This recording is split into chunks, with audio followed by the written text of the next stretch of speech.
Christos Anestis, alethos Anesti. I'm going to tell everybody a little story here when Markowski's speaking Greek here on the show.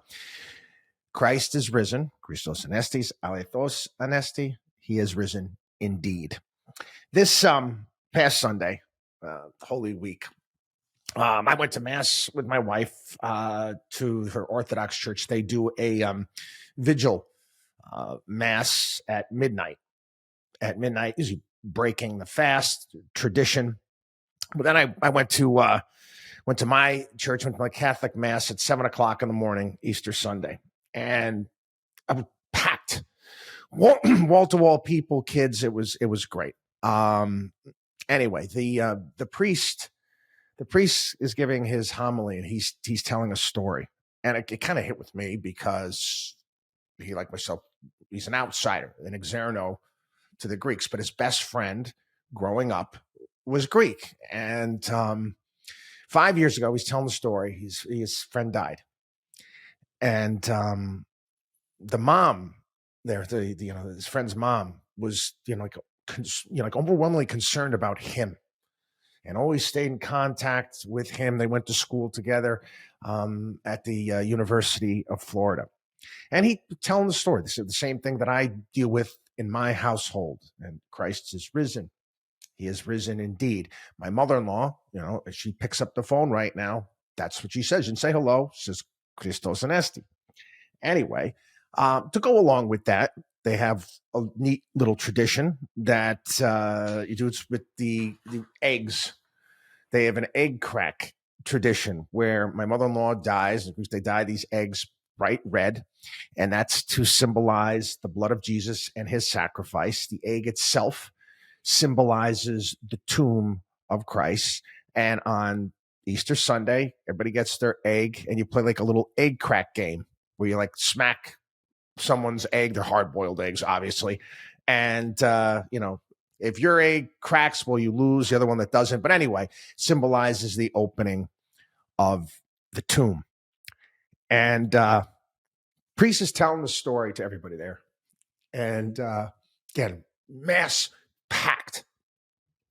He teaches everybody there. I'm dying laughing. This is my life. Anyway, telling everybody what to do, holds up his phone, and gets the entire congregation to, Christos Anestis, alethos Anestis, and sends it to his friend's mom. It was beautiful. It really was. One of those warm and fuzzy stories from church. But anyway, reflecting on that since Sunday and yesterday, and what the doom scroll stuff, that the negativity that I'm constantly hit upside the head with, and having to follow this and cover this. It's hard. And again, I'm going to relate this, and I talked about a little bit about this yesterday. I want to pull this in to the President of the United States. And I mentioned to it yesterday. The guy needs our prayers. He does. I feel sorry for him. I really do. As angry as I've been with him, I really do feel sorry for the guy, in the sense that, he is caught up in this, cycle of revenge and getting back at people. He's there at the Easter egg roll at the White House, and he's making fun of Joe Biden. Yeah, we also saw Joe Biden, bumbling with the bunny the year before there, and had to point that out, had to make fun of that, and the bunny's not going to do that to me. I'm like, Joe Biden's like living rent free in his head. Almost every tweet is a shot at Joe Biden. Joe Biden, and I mentioned this before. I said, you keep picking on this guy, and I said this last year. I've been saying it for some time. Stop. You're picking on an old man who is incapacitated. He doesn't know. I said that the greater villain in this one is his wife that allowed him to continue when he had no business being there. So again, you're picking on an old guy that has been incapacitated, and everyone, I'm sure most people out there have had, elder family members that have started to go downhill. Did you pick on them? Did you make fun of them? No. This revenge narrative, it has to end at some point in time. I've given the lyrics to a great Coldplay song a couple times here on the show. It's a song called Death and All His Friends. And the chorus at the end of the song is, no, I don't want to battle from beginning to end. I don't want a cycle of recycled revenge. I don't want to follow death and all of his friends. Don't want to follow death and all his friends. This cycled revenge.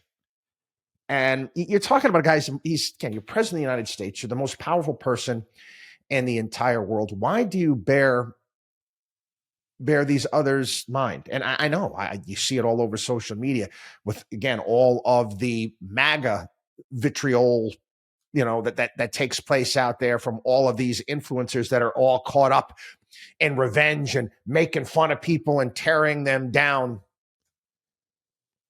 You won. Okay. So, you got the House, you got the Senate, you got the presidency. You won. So I got an idea. How about stopping the nonsense and getting things done? But no. Again, and I get it. Fox News fuels into this. You turn on all the things that are happening in the world, all the stuff that's happening in the financial markets. I mean, they got to, this is what happened at the egg roll. We're making fun of Biden. I mean, well, I get it. Maybe it's great for ratings for people that don't really have high IQ. But is it, I don't know. Are you doing the right thing with the type of programming you're putting out there? Is this beneficial? Is this what you really want? You hear all the time, they did it to him and lawfare and all this stuff. Listen, we just got over Easter. And this is a guy that, Donald Trump likes to invoke religion and Jesus and Christianity. But the funny thing is they love using it and they love talking about it all the time. Trump likes to cite all of this stuff, but they pick and choose. They pick and choose. What did, correct me if I'm wrong, what did Jesus say when he was on the cross? He begged for the forgiveness of the people that just nailed him to a cross and tortured him. That's Christianity in a nutshell right there, okay? That's what it is. That's what it is. It's not Easter eggs, not any of the other stuff. That's it. And this is a guy that's so far, so hell and high water away from that, I can't even tell you. And that's what I'm saying. He's living with this inside him. That's no good. I'm sorry. Okay. You point me a person who is revenge minded, that harbors grievances. And you try to find me a happy person that is revenge minded, that doesn't forgive people and harbors grievances. I dare you. You're not going to find a happy one. You're not. This stuff, I teach this stuff to my kids. I said, you are to be as generous as possible. You should be as forgiving as possible. People are going to do the wrong thing by you, whatever it may be. You learn from that and you learn who these people are, and you got to be careful from them, but you don't let it change you. You don't let it change your nature and who you are and what you are supposed to be. I think many people, including myself, thought that there was a shift to some degree in Donald Trump's mentality especially after that the assassination attempt in Pennsylvania. And I don't know. I think I was wrong there. Again, I was never a Donald Trump supporter, even though I voted for him twice. He was never my first choice by any stretch of the imagination. But I know right now he is the president of the United States, and he most certainly needs guidance. He most certainly needs guidance. He needs somebody pointing him in the right direction, because quite frankly, he's lost right now. I don't care what the BS artists are telling you on Fox, and he's a master negotiator and he's got this all going on. No, he doesn't. Okay? He doesn't. What's happening right now, what he has been doing, what a massive disappointment across the board. And again, I know the true believers, the one that think that he is some sort of some sort of prophet, genius out there. He knows exactly, the smartest guy going. All right. At some point in time, you have to wake up. And again, I'm really disappointed. Again, you go back to the line by Benjamin Franklin, attributed to Benjamin Franklin when asked what we got if they're coming out of the Constitutional Convention. What do we got? Republic, if you can keep it. Well, let me tell you something. We're a republic if, again, we have a legislature, we have Congress that steps up and does their job. Did this other line? Well, we voted for Trump. No, you didn't. Okay, I never, ever, ever, ever would vote for an all-powerful, president. We don't want that. That's the last thing in the world you want. You want to destroy this country? Yeah, because investing in countries that have dictatorships, they work out real well.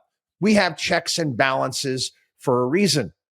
And sometimes, guess what? Things don't go your way, and you can lament that things don't go your way, but that's what's worked for this country. That is what has built wealth up in this country. Faith in our constitutional republic. We're not a bloody democracy, for crying out loud. We have three separate equal branches of government. And the funny thing is, and I ain't been paying that much attention to this nonsense that's taking place in El Salvador. It's a bloody sideshow right now. Yelling and screaming about this Supreme Court justice and that Supreme Court justice. You lost. Move on. They're making memes and putting tattoos. What is wrong with you? Don't you people have anything better to do with your time? Something actually productive that you can actually give to this world rather than dividing people? Do you have anything else better to do with your time? You're just as bad, okay? You're just as bad as the blue hairs out there protesting outside a Tesla dealership. You're just two sides of the same damn coin. You rip on them, but you're the same thing. Put it away. Put it away. And get yourself a little bit focused on what's the good things about this. We have a bunch of things, issues we deal with. Yeah, we had to deal with the border, and I think that they're doing a great job. But again, we still have to have immigration reform. We need to have immigrants coming into this country. We've got a lot of things that we've got to deal with. But this ripping and tearing apart and these tweets that are going out,